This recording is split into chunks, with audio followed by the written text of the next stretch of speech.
Estamos de volta e agora você confere a conversa que eu tive com o psicólogo Douglas Amorim.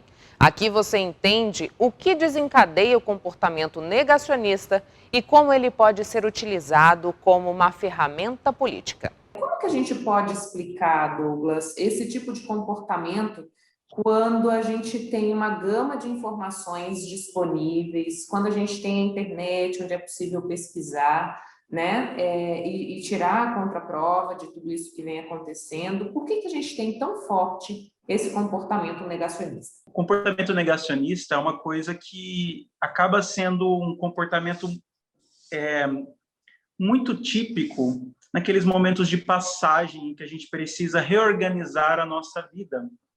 Então, o mecanismo negacionista ele aparece quando a gente não quer lidar com uma realidade que é desconfortável. Por exemplo, quando se descobre uma condição de doença em que vai precisar fazer o tratamento, tem um tempo para as pessoas elas começarem a reorganizar a ideia que precisarão mudar as suas rotinas. Quando acontece um término de relacionamento amoroso, um casamento, né? Então tem um movimento ali de negação inicialmente, um luto. Então, o negacionismo, o negar a realidade, é uma condição inicial da maioria das pessoas para lidarem com uma verdade que é desconfortável. Só que nós vivemos em um tempo em que esse negacionismo ele é utilizado como um mecanismo político também, como uma estrutura política de arrebanhar, né, de conseguir um exército próprio a partir daquilo que se prega contrário do que diz a ciência, contrário do que diz outros instrumentos que validariam essa verdade. Então, acaba sendo utilizado como um instrumento político para conseguir formular um exército. Mas esse mecanismo ele não é utilizado agora, né? Ele não é utilizado neste momento apenas da história, ele é usado desde que o mundo é mundo, né? Se você for visualizar a história, se você for recorrer à história, você vai perceber que antigamente as pessoas elas utilizavam o medo, porque o negacionismo ele também passa por esse medo, né? Porque se as informações elas não chegam, então aquele que parece ter a informação domina pelo medo, né? Então, se você for perceber antigamente, né, eram criados ali folclores e histórias que se as pessoas se lançassem ao mar, né, para descobrir outras terras, teriam ali monstros no mar, né, monstros que engoliriam aquelas pessoas. E por conta dessa questão da informação, de alguém que parece ter a informação, que tem uma credibilidade sobre certo grupo, acaba condicionando essas pessoas muitas vezes a nem buscar pela informação, nem ir na fonte da informação, mas usar aquela pessoa que se acredita como normalmente um salvador, um protetor, usar aquela pessoa como uma fonte fidedigna da verdade. Então eu vejo assim, nós hoje temos muitas formas e muitos instrumentos de ter notícias sobre algo. Nós hoje não temos apenas uma fonte, né? Nós temos muitas informações que chegam e acabam muitas vezes confundindo uma parcela da população que coloca sobre alguém a perspectiva de um Messias Salvador. Se você confia piamente em alguém, você não fica checando as informações que chegam por essa pessoa, né? Se você está dentro de um relacionamento, eu gosto de usar esses paralelos, né? Se você está dentro de um relacionamento onde você confia completamente no teu esposo, na tua esposa, você não vai ficar checando as informações que ele te dá. As informações que ele te dá para você são suficientes, né? Então, muitas vezes se estabelece um pouco essa relação com as fontes que se chegam, né? Ali dentro dos grupos, né, que são criados nessas redes sociais. Então, muitas vezes as pessoas elas estão ali falando a mesma linguagem. Então, por elas falarem a mesma linguagem, criar esse movimento de nós contra eles, eles contra nós. Então, tudo que for falado ali acaba sendo recebido como verdade. E uma coisa que eu tenho percebido é que antes, Michele, nós acreditávamos que tinha uma parcela da população que acabava respondendo a essa não informação, ou essa desinformação, essa negação dos fatos, né, que a ciência os meios de comunicação que têm credibilidade, inclusive, estão ali batendo. A gente acreditava que essa parte da população que acreditavam nessas fake news, nessas negações, era uma população com pouco conhecimento. Mas não, tem se descoberto que não tem a ver com nível de conhecimento, não tem a ver com posicionamento social, tem a ver com este lugar de ficar ao lado daqueles que parecem ter uma informação que é diferente da massa. Tem também um sentido de se sentir especial, afinal de contas. Está todo mundo acreditando que nós estamos vivendo tal coisa, enquanto eu tenho uma formação especial que não é exatamente assim. Não é à toa que as teorias da conspiração fazem tanto sucesso desde que o mundo é mundo também, porque as pessoas têm uma sensação que elas são especiais porque enxergam a verdade de uma outra forma. Então, o negacionismo, para resumo, tem a ver com essa necessidade de negar o desconfortável, né, a notícia desconfortável, e também como um instrumento político de dominação. Douglas, você disse para a gente aí que não tem ligação com o nível de instrução da pessoa, né? Esse comportamento negacionista que a gente vê hoje, por exemplo, o movimento antivacina, pessoas que negam que exista a pandemia de Covid-19, embora a gente tenha um registro de várias mortes dentro de pouco mais de um ano, pessoas que ainda dizem que a Terra é plana, né? Enfim. Dentro de todo esse contexto, qual que é o prejuízo social desse movimento negacionista, né? Qual é o prejuízo para a nossa sociedade, qual é o prejuízo para o nosso desenvolvimento, e até para essa questão do nós contra eles, me parece que cria-se um comportamento que é muito radical.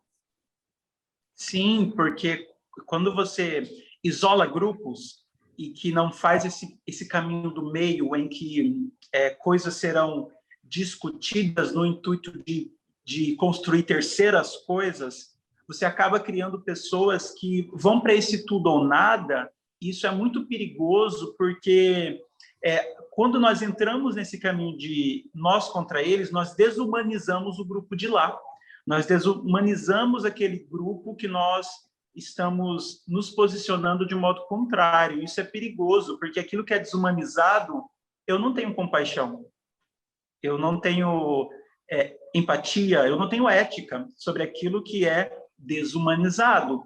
Estamos aí, né, lutando para que os direitos dos animais sejam cada vez mais reconhecidos, né, que sejam mais respeitados, né, que sejam punidas aquelas pessoas. Por quê? Porque nós estamos tentando olhar com um olhar de empatia e não apenas desumanizar. Eu vou explicar por que eu falo isso sobre os animais. Porque a gente acaba coisificando, né, é uma coisa, né? Inclusive, assim, o movimento de veganismo tem aumentado por conta disso, né? Porque as pessoas estão compreendendo, né, ali que é um animal, né, sente dor. Então, vamos tirar desse lugar de coisificação, não é uma coisa que você compra no mercado e traz para casa, né? Então, mesmo que você continue comendo carne, coma com respeito, né? Entenda o que acontece, se posicione, né, contra talvez uma indústria que é cruel, enfim. Então, o outro ponto da sua pergunta era... o risco que a gente vive quando a gente tem esse negacionismo tão presente. Qual é o impacto para a sociedade, né? Acho que a principal problemática que acaba causando na sociedade é que nós desconstruímos as fontes fidedignas. Nós temos uma falta de... de ponto de apoio, uma falta de credibilidade. Então, todas as pessoas, qualquer pessoa, mesmo uma pessoa sem um conhecimento específico da ciência, ela pode obter ali uma informação. Então, a gente acaba ficando perdido, porque acabam sendo muitas fontes, e nós não temos uma fonte quer dizer, até os órgãos que são extremamente respeitados mundialmente, como a OMC e tantos outros órgãos, que vêm se posicionando ao longo de suas criações, né, como lugares em que as pessoas poderiam confiar. A credibilidade desses órgãos são desconstruídos quando esse negacionismo ele aumenta. Então, a população fica à mercê de falácias, fica à mercê de notícias realmente falsas, fica à mercê de de informações que muitas vezes vão trazer muito mais prejuízos, né? Então, acaba tendo uma desconstrução da ciência, fazendo com que as pessoas não confiem naquilo que é regulamentado por determinados órgãos, né? Essas desconstruções institucionais são muito perigosas, porque realmente colocam a população completamente perdida, como todos nós ficamos no início dessa pandemia. Eram milhões de informações, eu confesso para você, Michele, que naquele momento houve em mim um movimento de reorganizar toda aquela ideia, porque eram tantas informações, isso funciona, isso não funciona, irão morrer 1 milhão de brasileiros, não vai morrer 1 milhão de brasileiros, eram tantas informações, e eu acho que se não houvesse esse critério da ciência, eu acho que teria provocado muito mais sofrimento em mim e nas pessoas que estão ao meu redor. Eu imagino que as pessoas que, por exemplo, foram bombardeadas com fake news, eu imagino como essas pessoas sofreram e ainda sofrem por conta disso. Inclusive pessoas que a gente vai ler nas redes sociais que agora eu acredito no que aconteceu, no que está acontecendo, porque um rosto familiar faleceu. Exato. Eu estava ouvindo esses dias uma entrevista feita naquele podcast que é O Assunto, e um personagem do Rio Grande do Sul dizendo: eu não acreditava na pandemia até o meu irmão falecer. Eu acompanhei o passo a passo do falecimento, então agora eu digo, por favor, se cuidem. Né? Você citou, Douglas, a questão das fake news, né? Que é uma ferramenta usada nesse processo de negacionismo, e as redes sociais fizeram com que o poder de alcance, a velocidade com que essas informações falsas chegassem às pessoas se amplificasse muito, né? A gente ainda consegue chegar aí num caminho do meio, a gente ainda consegue fazer um trabalho de conscientização das pessoas, porque, como você disse, também tem aquele ponto de eu me sinto especial nessa posição, né? Como lidar com isso? Eu acredito que nós temos um caminho que é pela educação, né? Educar as pessoas. Todas as pessoas que passaram, por exemplo, pela faculdade, devem se lembrar de como não era aceito nenhuma fala dentro de um trabalho se você não tivesse uma fonte de citação. Não, mas você tirou isso da onde, né? De onde referenciado, né? É isso. De onde isso está referenciado? Por quê? Era uma forma de entender assim, isso que você está dizendo já foi validado cientificamente, né? Então, a educação, eu acho que ela passa um pouco por isso, né? Para elaborar um senso crítico nas pessoas, mas que não seja um senso crítico de opinião, né? Não seja um senso crítico apenas do que eu acho, mas seja um senso crítico que seja construído a partir de uma base de conhecimento, né? De conhecimento científico, do desejo da busca, por isso que já é estudado, por isso que já é construído como conhecimento em algum outro lugar. Eu acho que acaba passando por essa educação. Mas pensando a curto prazo, porque pensando na educação como uma revolução, né, a gente vai tendo esperanças que talvez em algum momento a nossa população brasileira esteja cada vez mais dessa forma, né, assim, buscando, aliás, buscando não, né, porque daí a gente joga a responsabilidade para a população, mas que essa população seja alcançada por essa revolução educacional e que não passa por uma educação que seja automatizada, né, o desenvolvimento das pessoas. Mas, falando a curto prazo, eu acho que a discussão na internet, como, por exemplo, essa entrevista, elas são extremamente importantes. Eu acho que a mídia, nesse sentido, tem um papel muito importante para poder trazer as pessoas um pouco para esse racional, sabe? Tirar um pouco as pessoas desse movimento emocional, dessa gincana, como se a gente estivesse na escola duelando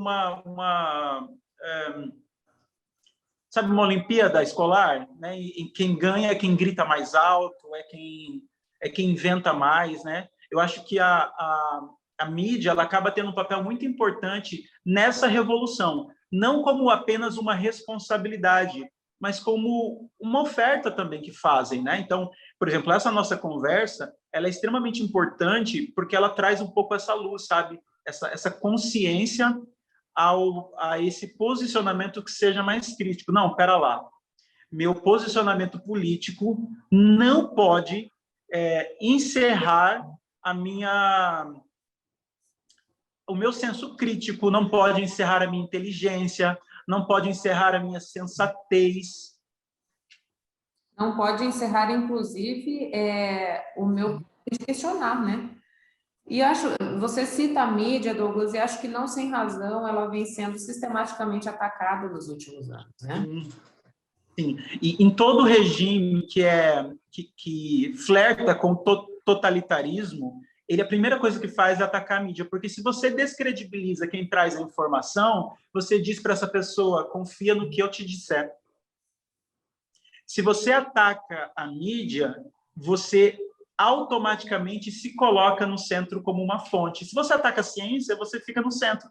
Se eu digo, gente, não acredito no que a Michelle fale, na hora, as pessoas que acreditam em mim começam a acreditar aliás, as pessoas que estão me ouvindo e que se simpatizam comigo de alguma forma, por algum ponto, por alguma questão ideológica, na hora começam a me escutar e param de escutar você que traz a verdade, que traz a informação. Então, é um sistema. A gente não pode ser inocente, né, ingênuo, de acreditar que, por exemplo, as pessoas que estão à frente, liderando esse negacionismo, eles não acreditam na ciência, eles acreditam, mas eles usam como uma manobra política de dominação, de dominar aqueles que confiam neles e que muitas vezes também até desacreditam no que eles estão dizendo, mas ficam nesse lugar de nós contra eles. Se disse tal coisa, defendemos.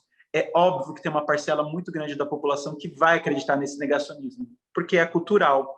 E nós também precisamos entender que nós estamos numa estrutura política em que os homens eles são um número muito maior. E sabe o que acontece com o homem na nossa cultura?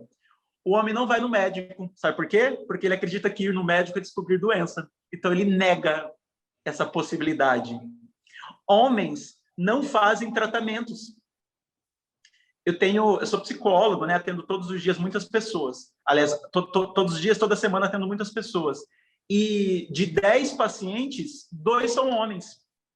Homens não se submetem a um tratamento porque eles não acreditam. Aliás, eles acreditam que se eles fizerem um tratamento psicológico, eles estarão procurando problemas. Se eles forem no médico fazer um exame, porque surgiu uma dor, eles vão encontrar um problema. Então, eles preferem negar essa possibilidade. Então, essa cultura também acaba sustentando esse negacionismo. Intervalo e a gente volta em instantes, não sai daí.